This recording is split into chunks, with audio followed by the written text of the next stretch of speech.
Yo, what's up guys? It's King Sean here, back with another video, and in today's video, I will be discussing some players the Washington Commanders could cut or should cut before free agency this offseason to free up some cap space for the team. So, if you guys are new to my channel, leave a like down below, subscribe, turn on notifications, comment down below who you guys think the Commanders should cut before free agency, and with that out of the way, let's get straight into the video. Alright, so right here on my screen, I have the entire Commanders players, every Commanders player on here, and the salary cap on the side. Now, I'm not sure why it says $1.6 million when right now we have about $7.5 million in cap space. I don't know. I think Spotrac is the salary cap for us is glitching on Spotrac right now. But realistically, we do have $7.5 million in cap space. So here are some players I think we should cut. Starting off with the obvious, Carson Wentz. And this is obvious. Carson Wentz, obviously, he wasn't great this past season. He wasn't good at all this past season.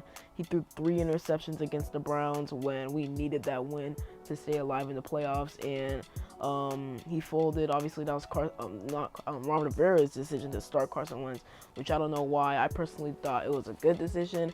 I was wrong about that. We probably should have went with Taylor Heinicke, maybe with Sam Howell, but most likely Taylor Heinicke. But we decided to go with Carson Wentz, and look how that turned out. So we're probably gonna cut Carson Wentz once it's like maybe after the combine or the start of legal tampering period.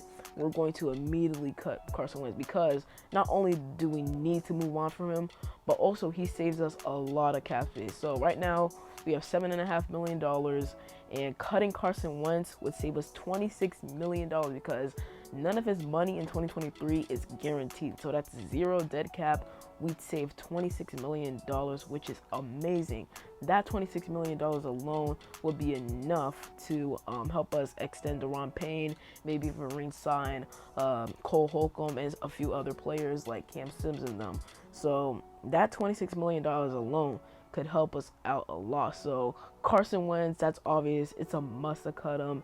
And most of you guys, most Commanders fans agree with that as well. Next player I have on here is Logan Thomas. And Logan Thomas, I like Logan Thomas. I like Logan Thomas a lot. He was good for us in 2020 when we signed him, and 2021. But as you all know, in 2021, week 13 against the Raiders, Yannick Ngakoue with that nasty, he just dived towards Logan Thomas's knee, tore his ACL and MCL. He returned this season, but he just didn't look the same. I mean, he had, I guess, a noticeable limp, or he just wasn't looking the same, man. And that brace on his leg, it just wasn't helping at all. So Logan Thomas, he just didn't look good this season. He's 32. I mean, it's mainly because of the injury, the ACL tear and MCL tear in 2021. So maybe if he didn't tear his ACL MCL, he probably still would have been good this year. But just because of that, we have to cut him. He wasn't good this past season, and it just makes it more likely for us to cut him this off season. I think if we cut him, we save around $5 million, which is actually a pretty good amount. I think the dead cap is about $3 million, so that's not terrible. So we save $5 million. That will bump our cap space up to around $40 million, $41 million, which, like I said, will be enough to extend Daron Payne, resign Cole Holcomb, as well as a few other guys, and maybe sign some guys in free agency as well. So that's Logan Thomas. 2 more guys I have the Commanders cutting are Bobby McCain and Andrew Norwell.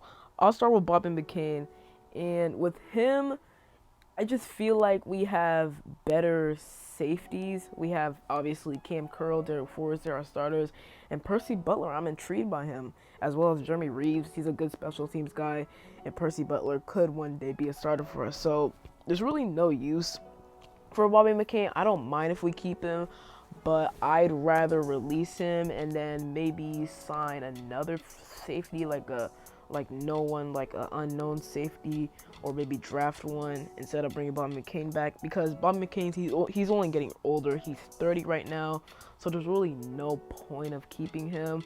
We switched him to slot cornerback because the team really liked what they were seeing from Darrick Forrest at safety, so they transitioned Darrick Forrest to free safety and moved Bobby McCain down from free safety to the slot cornerback. So that right there just tells you that Bobby McCain's probably on his way out, and if we do cut him, we'd save about $2.4 million, which would bring our cap space up to about $45 million right there. And then Andrew Norwell, he wasn't good this season. He wasn't. We signed him to a 2-year deal last offseason, and he just didn't look good this season at all. We replaced him with Ereck Flowers. I don't know why we cut Ereck Flowers. I really wish we didn't do that. I know to save cap space, but we didn't do anything with our cap space last offseason, and I hope we do this time when we cut Carson Wentz, Logan Thomas, Bobby McCain, Andrew Norwell, the guys I'm mentioning here. So I hope we cut him. And Andrew Norwell, he would save us a bit of cap space right here. I just cut him. He'd save us around the same if we cut Bobby McCain, $2.3 million in cap space, so that's not bad at all. But to be honest, I just think we should move on from Andrew Norwell, maybe draft a guard, maybe sign a guard. I also think we should address tackle this offseason, whether through free agency or the draft, but I'll talk about that in a separate video. So those are 2 more guys I think we should cut. The must cuts I feel like are obviously Carson Wentz, Logan Thomas, and then Bob McCain and Andrew Norwell.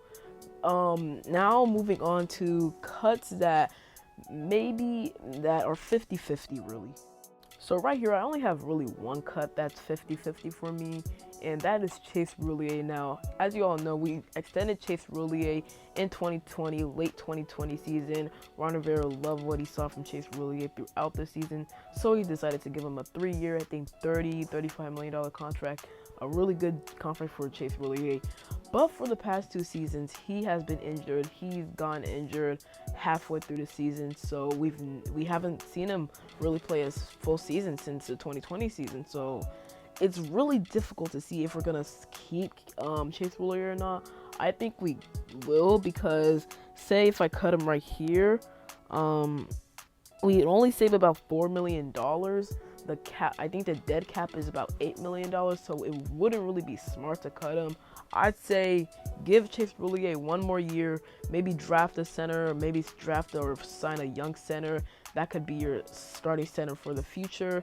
And if Chase Roullier still is injured, gets injured again, or doesn't look great after these past 2 injuries for the past 2 seasons, then just let him walk in free agency, and then boom, you have your guy of the future you drafted or signed. So that's what I think we should do with Chase Roullier, because Chase Roullier, he's a really good center. When healthy, he's a top 5, top 10 center. He's a very good center. It's just the problem is injuries, really.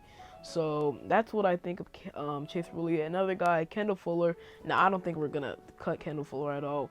We're probably not going to cut Kendall Fuller. It's probably like a 90-10. What I do think we should do, though, is restructure his contract. I think he's making, right here it says he's making $11.6 million this upcoming 2023 season. Maybe reduce that, maybe put some of that in the signing bonus, and reduce his actual salary to maybe $8 million or $9 million, so we save like $2 or $3 more million. So all in all, we should have, after all these cuts, maybe restructuring Kendall Fuller's contract, maybe as well as Chase Roulier's contract, we should have around $50 million in cap space, which isn't bad. That put us in the top 10 of cap spaces, I think behind the Bears, the Giants, the Falcons, and the Bengals. So that will put us in top five, which would be really good. Like I said, we'd be able to re-sign Daron Payne, Cole Holcomb, maybe a few other guys, and then sign some guys up for free agency as well. So I think that's a really good offseason plan. I feel like the Commanders will definitely consider these cuts. So like I said in my intro, comment down below what you guys think of the cuts I made, and who do you guys think the Commanders should cut before free agency.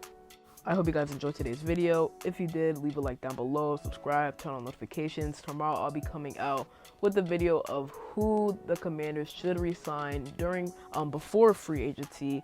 And other than that, it's me, King Sean, and I'm out. Peace.